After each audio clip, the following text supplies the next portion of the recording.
Allez, bon, bah, du coup, ouais, la 1.7. Donc, tout est fait maison. Non, le châssis, je sais pas d'où ça sort. On va pas en reparler. J'ai modifié, l'anthrax du châssis, voilà, j'étais plus, c'était 2 cm 5, je crois, parce qu'à la base, il y a 2 cm et demi de plus. Mais pour aller sur la carreau de Corvette, il fallait réduire ça, donc j'ai réduit la chose. Vieux châssis, vis apparente, bon, c'était un thermique, un septième, un peu plus long que l'anthrax d'un septième de maintenant, de 2 cm 5, donc 25 mm. Voilà, mon problème que j'avais, c'est que en fait, le porte-fusée, le monsieur qu'il a eu avant, avait mis, je sais pas si je vais arriver à vous montrer, voilà, si. Le monsieur, il avait mis du mécano, il avait mis des pièces de mécano ici, comme vous avez là, avec des vis. Là, vous les voyez. Donc ça, c'est des pièces de mécano qu'il a utilisées pour... parce que ben, les trous du mécano sont du bon diamètre des axes, en fait. C'est du 4. Et il a utilisé ça pour...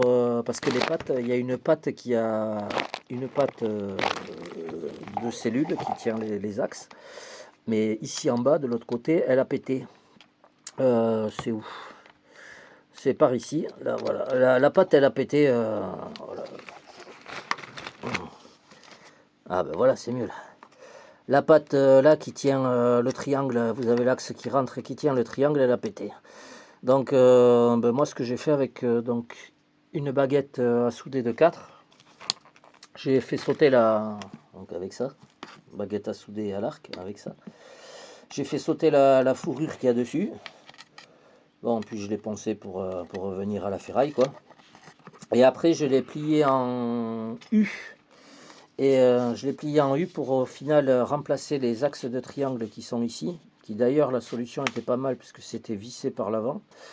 Donc pour démonter les triangles, il y avait juste à dévisser de l'avant et ça venait tout seul.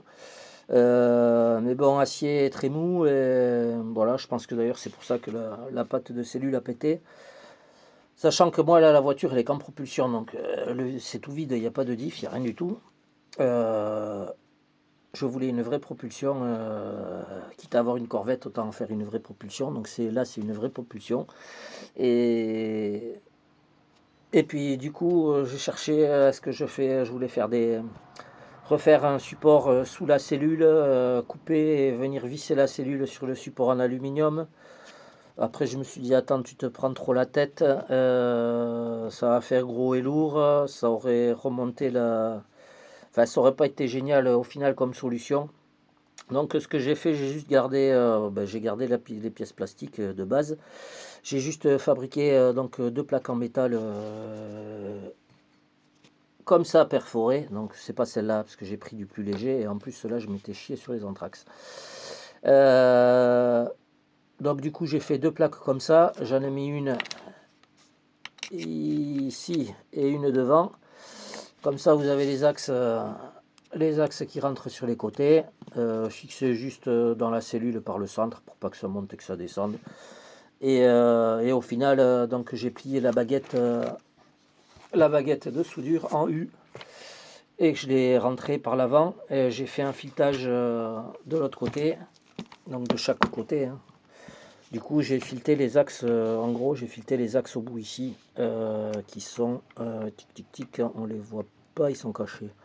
Ils sont cachés. Ils sont cachés, ils sont cachés.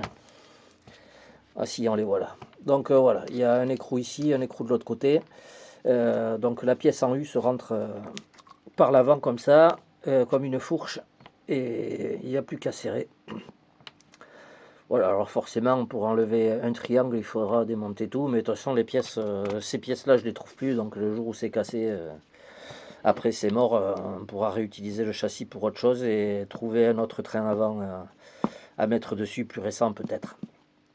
Voilà, tout est faisable, de toute façon, tout s'usine, tout se travaille, rien ne se perd, tout se récupère, tout se transforme. Ça, c'est la devise de Bibi. Voilà. On avait déjà parlé des solutions techniques du cerveau là-dessus, de l'époque. Ça, le cerveau se clipse sur le support, c'est génial. Donc le cerveau s'enlève en deux clips, deux déclipsages, le cerveau il vire. Voilà, ça c'est un support au bao chinois, support de diff au bao chinois avec, je répète, ça, le corps c'est du sen, la couronne c'est du haut bao, et le cardan c'est un cardan fait maison, puisque la noix qui va ici, alors le diamètre de l'axe qui rentre dans la noix est très spécifique, donc on ne peut pas changer de noix. On peut pas changer de noix comme ça. Donc ici, il y a une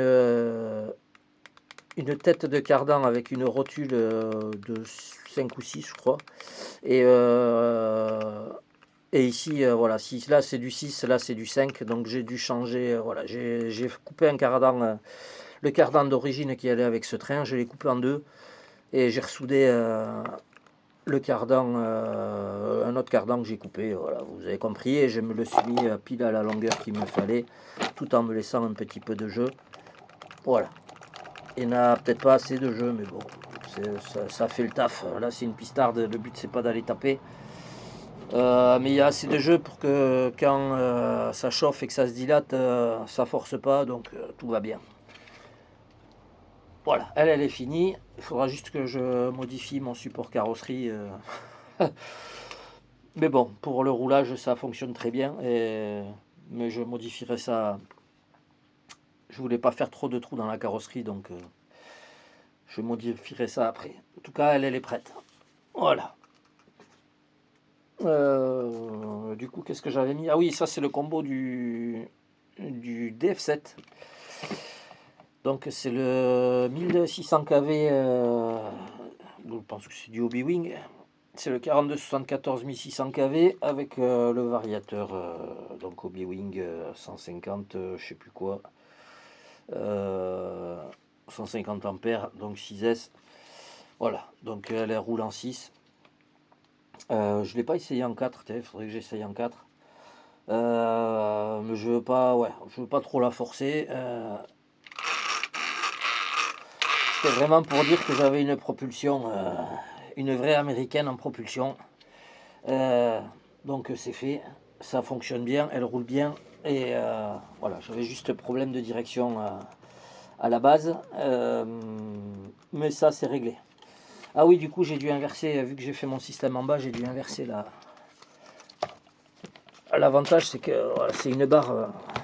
La barre d'Ackerman, c'est une tige repliée et fixée là. Du coup, au lieu qu'elle soit en bas, parce que là du coup elle passe plus, je l'ai mise sur le haut, puis ça passe bien. Voilà, tout passe bien, il n'y a pas trop de jeu, donc tout va bien. Voilà, c'est fini pour la petite 1.7. Il me tarde de pouvoir aller la rerouler. Tant qu'on y est, on va parler un peu de ça. Ah bah ouais, il y en a qui disent qu'il y a des petits malins qui ont acheté, ben ouais, moi j'en fais partie. 50 centimes le pneu, t'es fou toi. Et bon, à la base j'ai demandé à ma buraliste, elle en a commandé une vingtaine. Et bon, j'en ai eu que deux. C'est dommage, mais bon, du coup j'ai deux pneus pour 1 euro. Et ce qui est bien, c'est que j'ai deux skids de pare-choc et avec les renforts, voilà. C'était le numéro 1, 50 centimes les deux pneus, c'est bien. C'est comme ça, je peux en éclater, j'ai de la marge. À la base, j'avais 4 paires, donc j'avais 8 roues, 8 pneus. J'en avais éclaté un sur un run avec le MT2. J'avais du mal à les retrouver. Là, j'ai retrouvé, vous aurez vu les vidéos avant, j'ai retrouvé les pneus maintenant. Puisqu'ils ont ressorti récemment, il y a quelques mois, avec le nouveau Savage, là, enfin le nouveau HPI. Par contre, les jantes ne sont pas pareilles. Les jantes ne sont pas du tout pareilles. Donc, au final, les pneus neufs, je les garde pour mes anciennes jantes parce qu'elles passent sur le MT2, alors que les nouvelles jantes ne passent pas du tout parce qu'il y a des ailettes et que ça passe pas. Voilà, donc faites gaffe à la taille de vos porte-fusées avant de commander vos roues. Et voilà, moi je m'étais fié au diamètre qui donne sur Ali. des jantes, mais il vous montre pas les ailettes, vraiment le diamètre intérieur que vous avez. Il vous donne le diamètre de la jante, mais il vous donne pas les supports de la jante, si ça passe ou pas. Et bon, là, on peut pas meuler, donc voilà. Ouais, j'avais acheté ça, voilà, vraiment pour récupérer les pneus. Et j'en avais commandé pour toute une vie. A priori, dans le véhicule, ils mettent un moteur Sen quand même. C'est le 49. Qu'est-ce que je dis? J'en ai un ici, non? Enfin, c'est le moteur Sen, quoi, 1450 kV. Donc c'est le 42-82, il me semble. Et, et a priori, le Vario, c'est un max. Ça, a priori, ça a l'air d'être un max 6. Voilà. Alors je pense que c'est. Je sais pas si c'est un max 6, mais enfin de la photo, on dirait vraiment un max 6. Après, à voir. Parce que je sais plus s'ils le disent pour vitesse. Je crois qu'ils le disent pour vitesse. Donc je pense que c'est un max 6. Expédier, tac tac tac. Donc il donne la longueur de la machine. Non, régulateur 4 à 6S 150 ampères. Donc c'est pas un max 6 ou alors c'est un max 6 bridé. Voilà. Mais ça ressemble quand même fortement au max 6. Bon, peu importe. Ou alors c'est le même que celui-ci qu'il y a sur le DF7, enfin que j'ai mis sur la petite chose. Par contre, ils ont deux belles carreaux sympas là sur la photo. Ils sont sympathiques comme tout. Voilà. Vous avez sur le bouquin, vous avez des illustrations. Attention, c'est beau. Les radios, le cerveau, ils vous en parlent. C'est la fête à neuneux. Ils vous apprennent comment piloter, s'il vous plaît, en mettant des plots. C'est quand même bien fait. Et le truc que j'ai découvert après, j'ai 45 piges. Et c'est la collection Hachette. Et oui. J'ai percuté ça l'autre jour. C'est la collection Hachette. T'achètes quoi. Si t'achètes pas tout. Mais il faut savoir qu'une fois que vous avez fini de payer toute la collection, déjà il faut suivre toutes les semaines, parce que c'est vraiment semestriel. Donc c'est toutes les semaines qu'il y a un numéro qui sort, il faut le savoir. Et une fois que vous avez payé votre année, l'engin vous coûte le prix du neuf que vous achetez en boutique. Donc voilà, c'est juste qu'ils achètent 100 pièces détachées. Et puis ils vous le revendent à coût de 12 euros, 16 balles, 6 balles, 50 centimes. Là, c'était bon. Et le problème ici, c'est que je suis un peu loin de tout, donc des buralistes, j'en ai pas partout. Et vu que c'est un petit village à côté, la buraliste, voilà, elle n'a pas des grosses, fournitures. C'est dommage. Sinon, j'aurais eu 20 pneus tout neufs. Enfin, 22. Allez, je vous laisse là-dessus. Passez une bonne journée et à très vite à tous.